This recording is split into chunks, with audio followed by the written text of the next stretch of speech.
আসসালামু আলাইকুম রহমতুল্লাহি অবরকাতুহু। সম্মানিত দর্শক, আন্তর্জাতিক অপরাধ ট্রাইব্যুনালে শেখ হাসিনার গুরুদণ্ড হয়েছে, ক্যাপিটাল পানিশমেন্ট, তার ফাঁসি হয়েছে।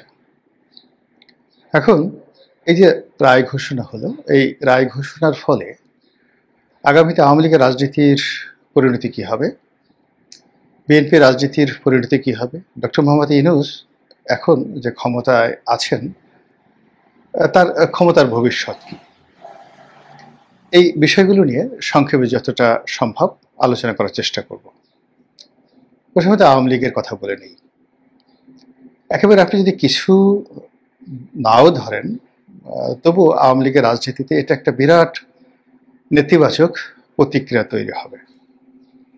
এর কারণ হলো যে আমাদের দেশ শান্তিপ্রিয় মানুষ, এবং আমাদের দেশের যে কোনো একটা মানুষের বিরুদ্ধে যখন একটা সাধারণত থানায় জিডি এন্ট্রি হয় কিংবা ধরুন যে কোনো একটা মামলা মোকদ্দমা হয়, সেই মানুষটির উপরে এবং তার পরিবারের উপরে এক ধরনের মারাত্মক প্রতিক্রিয়া তৈরি হয় এবং এক ধরনের চাপ এবং তাপ তৈরি হয়।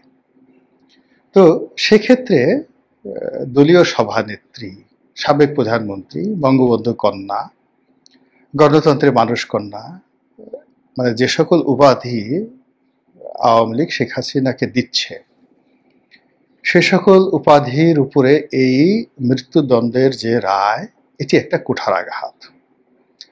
আগামীতে যদি এটি অ্যাপিলেট ডিভিশনে বা কোনো কারণে আওয়ামী লীগ ক্ষমতায় আসলে, কোনো রাজনৈতিক পট পরিবর্তনে যদি এই যাকে বলা রায় চলেও যায়, কিন্তু এর বেদনা আওয়ামী লীগকে কিয়ামত পর্যন্ত তাড়া করতে থাকবে।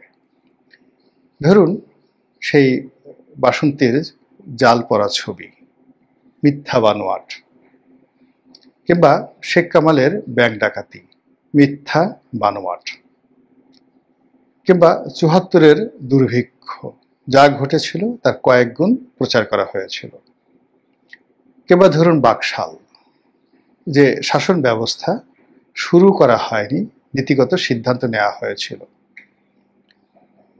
তো এই দায়গুলো আওয়ামী লীগ এড়াতে পারেনি। আবার ধরুন এই যে বিএনপির বিরুদ্ধে 10 ট্রাক অস্ত্র মামলা, 21 আগস্টের গ্রেনেড হামলা, হাওয়া ভবন, তারপর হাওয়া ভবনের পর যদি আপনি ধরেন খাম্বা, মিস্টার 10%, এই জিনিসগুলো যখনই আপনি কোনো বিএনপি নেতাদের সামনে বলেন, উচ্চারণ করেন, সঙ্গে সঙ্গে দেখবেন তারা মন খারাপ করে ফেলেছে। অর্থাৎ যে কোনো খারাপ জিনিস এগুলো মানুষ হজম করতে পারে না। তো সেই অর্থে আওয়ামী লীগের অতীতের যে সকল কর্মকাণ্ড, সেই কর্মকাণ্ডগুলোর সঙ্গে বিনা ভোটের নির্বাচন, রাতের ভোটের নির্বাচন, বিনা প্রতিদ্বন্দ্বিতা নির্বাচন, আমির নির্বাচন, এই কথাগুলো যখনই আপনার বলা হবে, সঙ্গে সঙ্গে নাম চলে আসবে যে আওয়ামী লীগ। আবার ধরুন ইতিপূর্বে যারা আসছে, এইভাবে কোনো ট্রাইব্যুনাল থেকে কোনো রাষ্ট্রপ্রধানকে, সরকার প্রধানকে আমাদের দেশে কখনো মৃত্যুদণ্ড দেয়া হয়নি। সেক্ষেত্রে শেখ হাসিনার দুর্ভাগ্য বলেন, সৌভাগ্য বলেন, এটি প্রথম ঘটল। কাজেই তার যারা রাজনৈতিক প্রতিপক্ষ, আগামীতে যত বেশি গণতান্ত্রিক বিধি ব্যবস্থা চালু হবে, গণতন্ত্রের বাতাস প্রবাহিত হবে, এই জিনিসগুলো বন্ধ হবে না। বরং প্রকাশ্য রাজপথে আওয়ামী লীগের যারা প্রতিপক্ষ, যদি আওয়ামী লীগ আবার স্বৈরাচারী হয়, আবার ফ্যাসিবাদ চালু করে, আর একটা হিটলার হয়ে ফিরে আসে, আরও একটি মুসলিনি হয়ে ফিরে আসে, এবং আইন করে যদি বলে যে শেখ হাসিনার ফাঁসি হয়েছিল, এই কথা যদি বলো কিংবা চিন্তা করো, আমাদের কাছে মেশিন আছে, রোবোটিক মেশিন আছে, প্রত্যেকটা পাড়া মহল্লায় আমরা AI generate machine set up করে দেব, যেন ওই এলাকার মানুষ কি চিন্তা করে তা আমাদের সেই এআই জেনারেট করা মেশিন রিড করতে পারবে। ফলে ঘুমের সময়, খাওয়ার সময়, বসার সময় যদি তোমরা কেউ একবার চিন্তা করো যে শেখ হাসিনার মৃত্যুদণ্ড হয়েছিল, সঙ্গে সঙ্গে হিটলারের বাহিনী যেভাবে গেস্টাপো মানুষজনকে ধরে এনে একেবারে সঙ্গে সঙ্গে ফায়ার করে ফেলতো, আমরাও ঠিক সেম কাজটি করব। এইরকম যদি কঠোরতা অবলম্বন করা হয়, তবুও এই কলঙ্ক দূর করা যাবে না। এটাই বাস্তবতা। এখন শেখ হাসিনার জীবনে এই ঘটনা কেন ঘটল? তিনি কি এই কাজের জন্য উপযুক্ত? তিনি কি পাপ করেছেন, গুনাহ করেছেন, বা এটা তার প্রাপ্য ছিল? তিনি বা তার পরিবার কি অভিশপ্ত? কেন বঙ্গবন্ধুকে সপরিবারে মরতে হলো? কেন শেখ রাসেলের মতো নিষ্পাপ শিশু তাকে নিহত হতে হলো? কেন শেখ কামাল, শেখ জামাল, তাদের স্ত্রী বেগম মুজিব এবং শেখ পরিবারের অন্যান্য সদস্য সবাইকে কেন অকাতরে প্রাণ দিতে হলো? কারণটা কি? শেখ হেলালের বাবা শেখ নাসেরকে কেন প্রাণ দিতে হলো? কারণটা কি? এটি কি প্রকৃতির লীলা খেলা? এটি কি অভিশাপ? কেন এইরকম ঘটনা বারবার ঘটছে? আবার ধরুন একই অবস্থা, এরশাদের পরিবারটা কেন নির্বংশ হয়ে গেল? ক্ষমতা আসার সঙ্গে সঙ্গে এরশাদ নিজে সারাটা জীবন অপমানিত, লাঞ্ছিত হলেন। তার কোনো ছেলে সন্তান নেই, পুত্র সন্তান নেই।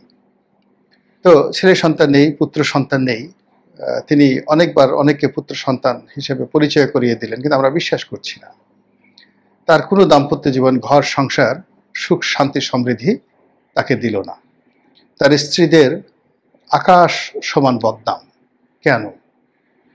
তার পুরো পরিবারের মধ্যে ঠিক ওইরকম রিমার্কেবল কাউকে পাওয়া যাচ্ছে না। জি এম কাদের সাহেব আছেন, তিনি এখন যে অবস্থার মধ্যে আছেন, এই অবস্থায় বেঁচে থাকার চেয়ে আমি মনে করি মরে যাওয়া ভালো। বেগম রওশন এরশাদ অসুস্থ, কিভাবে আছেন আমরা জানি না। তো এই রাষ্ট্র ক্ষমতা এরশাদ সাহেবকে এই অবস্থায় কেন করল? যদি ধরেন আপনি জিয়াউর রহমান সাহেবের কথা ধরেন, এখন জিয়াউর রহমান সাহেব তো সৎ মানুষ ছিলেন, দেশ সুন্দরভাবে চালিয়েছেন, তাকে কেন নির্মমভাবে মরতে হলো? বেগম খালেদা জিয়াকে কেন জেলে যেতে হলো 1/11-এর সময়? আর এই যে শেখ হাসিনার জামানাতে তার জীবনের সমস্ত প্রাণ শক্তি কেন শেষ করে দেওয়া হলো? কেন তারেক রহমান সাহেবকে গ্রেপ্তার করে তার পিঠের হাড় ভেঙে দেওয়া হলো?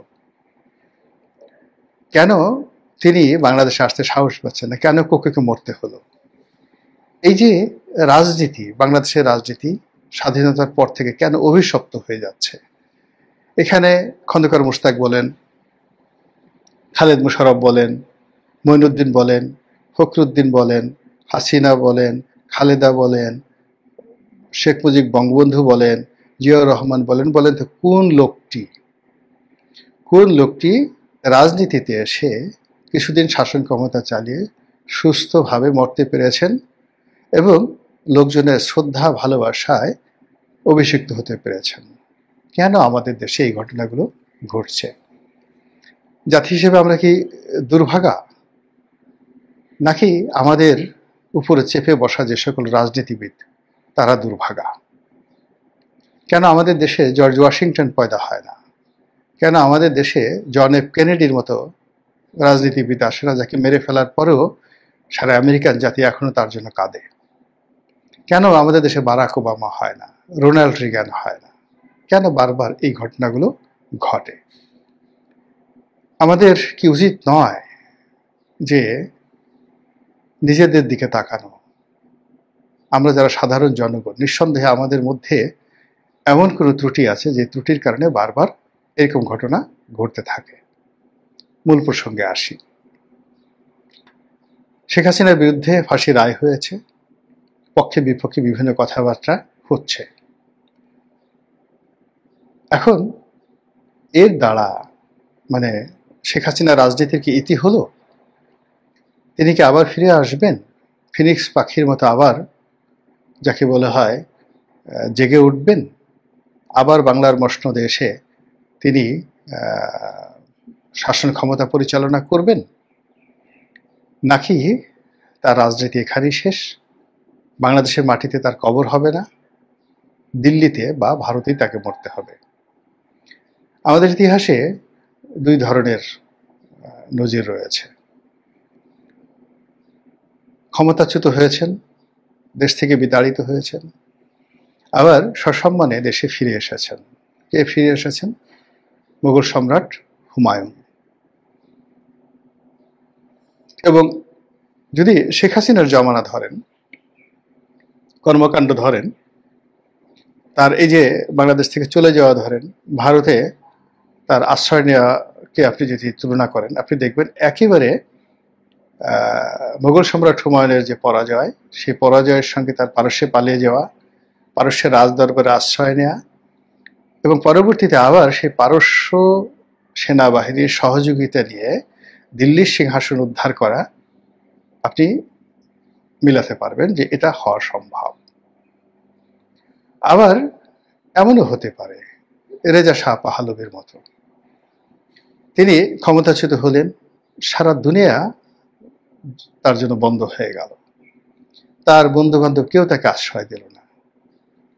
তো সেক্ষেত্রে তিনি একটা হোটেলে, ইটালির একটা হোটেলে, না মধ্যপ্রাচ্যের কোনো একটা হোটেলে যেন খুব নির্মম নিষ্ঠুরভাবে তিনি মারা গেলেন। তো এই দুটো উদাহরণের মধ্যে শেখ হাসিনার ক্ষেত্রে কোনটা ঘটতে পারে? আমার কাছে মনে হচ্ছে যে শেখ হাসিনার জীবনে হুমায়ুনের মতো, বাদশাহ হুমায়ুনের মতো ঘটনা ঘটার সম্ভাবনা খুব বেশি। কারণ হলো তিনি যাদের আশ্রয়ে আছেন তারা তাকে আশ্রয় দিয়েছে ঠিক সেই পারস্যের শাহের মতো। দ্বিতীয়ত, তিনি 1 মিনিটের জন্য বিশ্বাস এবং আস্থা হারাননি। রায়ের আগে, রায়ের পরে এবং এখন পর্যন্ত তিনি তার যে কাজকর্ম তিনি করছিলেন, সেই কাজকর্মের পরিধি তিনি বাড়িয়ে দিয়েছেন। তার সঙ্গে যারা কথাবার্তা বলছেন, তিনি খুব স্বাভাবিকভাবে কথাবার্তা বলছেন, আগের চেয়ে আরও বেশি ব্যস্ত এবং আগের চেয়ে আরও বেশি তার যোগাযোগ তিনি বাড়িয়ে দিয়েছেন। সর্বোপরি তার যারা নেতাকর্মী রয়েছেন দেশে দেশের বাইরে, তাদের যে তৎপরতা এই রায়ের পরে একটু থমকে যায়নি, বরং তাদের তৎপরতা আরো বহু বহু গুণে বেড়ে গেছে। তৃতীয়ত হলো শেখ হাসিনার যারা প্রতিপক্ষ, তারা মনে করেছিলেন যে এই শেখ হাসিনাকে ফাঁসি রায় দেওয়ার ফলে তাদের একটা বিজয় হবে, নৈতিক বিজয় এবং দৃশ্যমান বিজয়। কিন্তু তারা স্থির থাকতে পারছেন না। তারা এখন নতুন করে আবার মব তৈরি করছেন, আওয়ামী লীগের নেতাকর্মীদের উপর নতুন করে জুলুম অত্যাচার শুরু করছেন। আবার অন্যদিকে আওয়ামী লীগের লোকজন সেই জুলুম অত্যাচারকে মোকাবেলা করার জন্য তারা সমস্ত ডর ভয় ত্যাগ করে অনেকটা যুদ্ধংদেহী মনোভাব নিয়ে সামনে এগিয়ে যাচ্ছেন। এর প্রেক্ষাপটে এই গত 2 দিনের মধ্যে কতগুলো ম্যাজিক্যাল ঘটনা ঘটেছে। বাংলাদেশের নিরাপত্তা উপদেষ্টা দিল্লিতে গেছেন, অজিত দোভালের সাথে তার বৈঠক হয়েছে। এর মধ্যে চট্টগ্রাম বন্দরের কয়েকটি টার্মিনাল বিদেশিদেরকে হস্তান্তর করার ব্যাপারে চুক্তি স্বাক্ষরিত হয়েছে, যা নিয়ে পুরো চট্টগ্রাম বন্দর উত্তাল হয়ে পড়েছে। ফলে শেখ হাসিনার জমানাতে দেশ বিক্রির যে ধোঁয়া তোলা হয়েছিল শেখ হাসিনার পক্ষ থেকে, যে আমার কাছে এটা চাওয়া হচ্ছে, ওটা চাওয়া হচ্ছে, আমি দিচ্ছি না, সেই জিনিসটি এখন মানুষের মুখে মুখে ফিরছে। এর ফলে রাজপথ, বন্দর, রাস্তাঘাট সবকিছু আবার উত্তাল হওয়ার সম্ভাবনা দেখা দিয়েছে। সামনে নির্বাচন, সেই নির্বাচনের সময় যত ঘনিয়ে আসছে ততই বেশি নির্বাচন হবে কি হবে না এটা নিয়ে মানুষের সন্দেহ বেড়ে যাচ্ছে। কোনো রাজনৈতিক দল স্থির অবস্থাতে নেই, একে অপরকে তারা দায়ী করছে। বিএনপি জামাতকে স্পষ্টই দায়ী করছে যে তারা আওয়ামী লীগের সাথে নেগোসিয়েশন করছে, তারা ভারতের দালালি করছে। জামাতের লোকজন বিএনপির বিরুদ্ধে অভিযোগ তারা ভারতের দালালি করছে। আবার অনেকে বলার চেষ্টা করছে যে বর্তমান সরকার সেফ এক্সিটের জন্য তলে তলে যে কি করছে কেউ বলতে পারে না। কেউ হয়তো অনেকে বলার চেষ্টা করছেন তারা ভারতের সঙ্গে, মানে ডক্টর মোহাম্মদ ইউনূস ভারতের দালালি করছেন। তো ডক্টর মোহাম্মদ ইউনূস যদি ভারতের দালালি করেন, সঙ্গত কারণে তাকে শেখ হাসিনার সঙ্গে নেগোসিয়েশনে আসতে হবে।